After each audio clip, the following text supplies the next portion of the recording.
Now starting with assignment 14, which of the following statements regarding study objectives is correct? They should be defined at the planning stage. Yes, correct. The following are required to determine, yeah, all of the above, right? Which of the following can improve efficiency of a research study? All of the above, yes. Yeah, the following, yeah, this is extremely important. Identifying data needs, then you spell out the research question, formulate study objectives, and plan analysis. You can check it out in the video which I have told about the life cycle of a research. It should be ensured that products or deliverables are delivered within the, yeah, all of the above.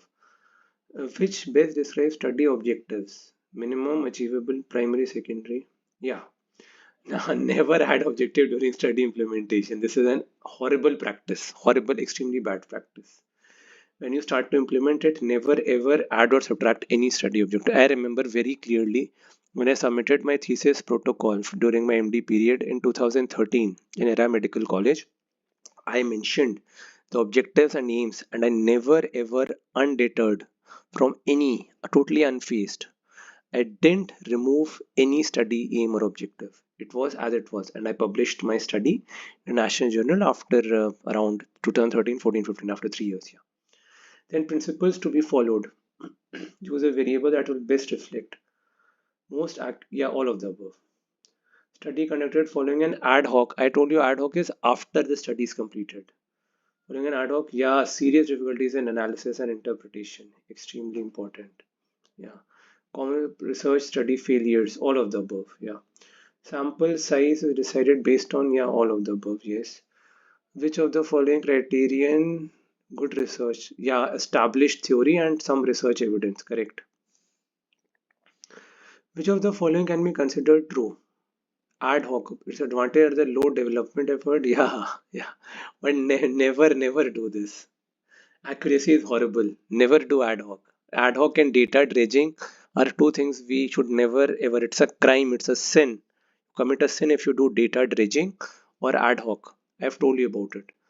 Then a cross-sectional study is carried out to examine whether naval, medical personnel, or I am more positive coping skills and independent variable is rank. I told you ICV. Remember, inferior vena cava (IVC).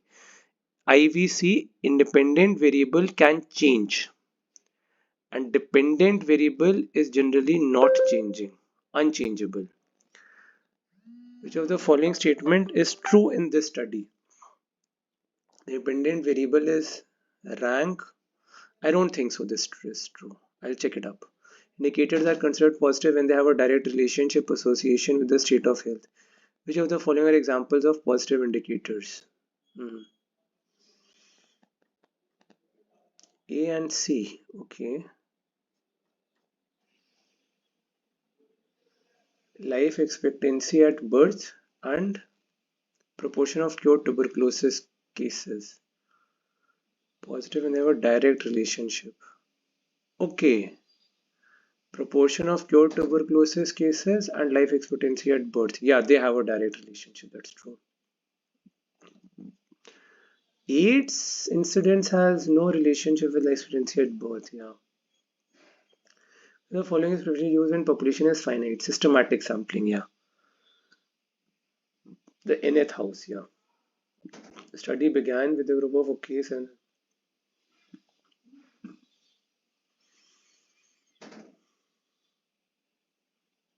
yeah, because it began in 1980 and they were examined and evaluated for 1990 to 90. That is after. So it is a prospective cohort study. Yeah.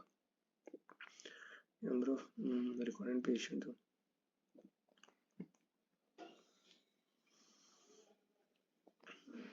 Yes, true.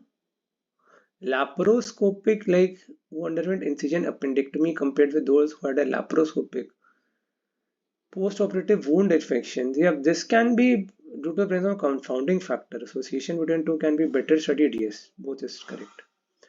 Try to evaluate the effectiveness of which of the following generate stronger evidence. All of the above. Yeah. Yes. Yeah. Smart. Yeah. SMART. I've told you this. Tell me in the comment section what does SMART mean. Oh, it's written here only. Chalo. Okay, but please remember this is asked as an MCQ: specific, measurable, achievable, relevant, and time bound. Relevant, and time bound. Which of the following is an illustration of non-measurable objective?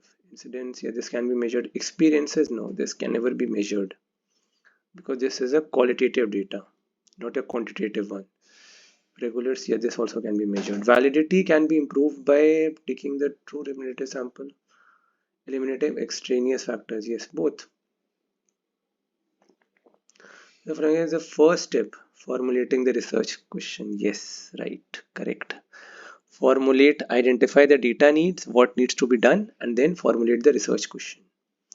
Data needs is not here, so we will go to formulating the research question. Then reason for failure of a study, all of the above, yeah. Correct sequence, yeah. Identify data, then develop research question one, plan the data analysis, yes. What I think is develop the research question, then you collect the data, then develop the research question. Okay, planning the data analysis, data collection, yeah, correct. This is correct. 1, 2, 3, 4 is given in order only. Correct. Which of the following not essential for effective planning and management? Reduction of sample size. Never do that.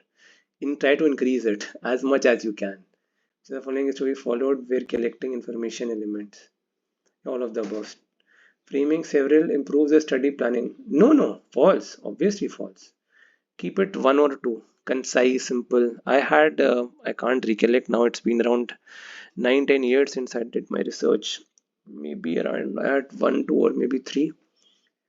Selection of study design should be related to the objectives. Yes, yes. A postgraduate student. Yeah, all of you postgraduate students. Yeah, which are the part of planning? Yeah, all of the above. Yes. The following can be used to represent the duration, timeline, and sequence of activities. Gantt chart. Yeah, Gantt chart is used. Yeah. Search for it. Who is finally responsible? Principal investigator. Okay. Bye.